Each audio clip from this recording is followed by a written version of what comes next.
Տալինի խնամվածությունից զարմացած վարչապետ Փաշինյանի կարծիքով քաղաքների կոկիկության գրավականը հավաքողի հետևից չաղտոտող, նորոգողի հետևից չջարդող, չփչացնող մարդիկ են։ Էստոնիա այցելած վարչապետը այս մասին գրառում է արել իր Facebook-յան էջում, որտեղ ոչ մի բառ չկա պաշտոնյաների պատասխանատվության մասին։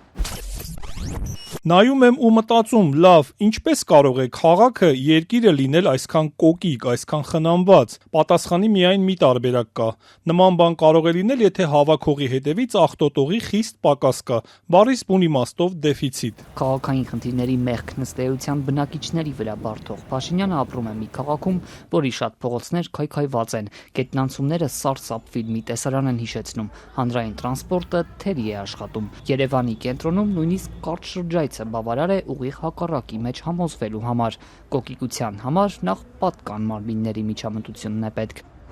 Գրիգոր Լուսավորիչ Մաշտոցի պողոտա հայտնի անմխիթար գետնանցումն է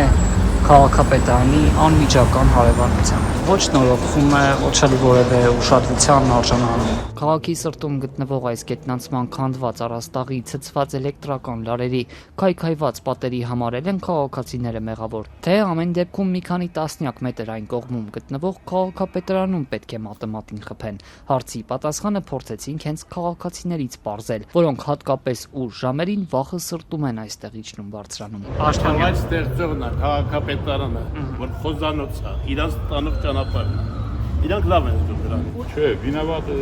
նչակցը։ Մեղավոր է ղեկավարությունը, մարդիկ կապ չունեն, կարգ պետք է լինի, չէ՞։ Իրենք պետք է վերահասկեն։ Առաջներում հատուկ մակրովներ կային, որ ամբողջ փողոցներում մեր քաղաքը շատ բախուր էր։ Առավոտները դուրս էի գալիս աշխատանքի գնալու ժամը 7-ին արդեն այդ մեքենաները լվանում էին փողոցները, փոշիչերը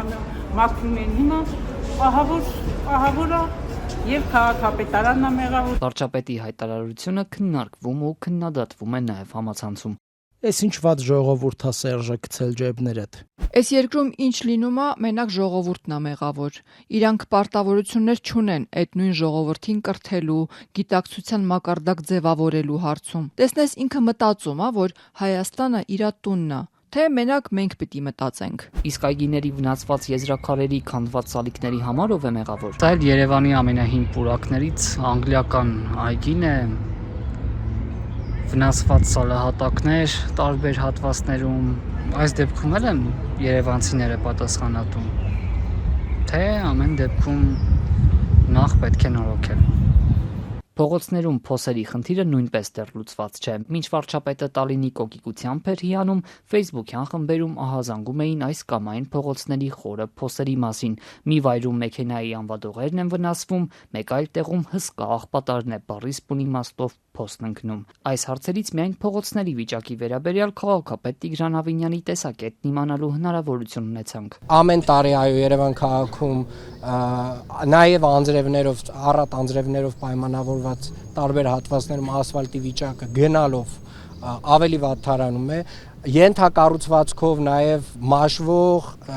ջրի խողովակներ կոյուղիներով այո ճանապարհների վիճակը գնալով վատթարանում է եւ այո Երևանի քաղաքապետարանը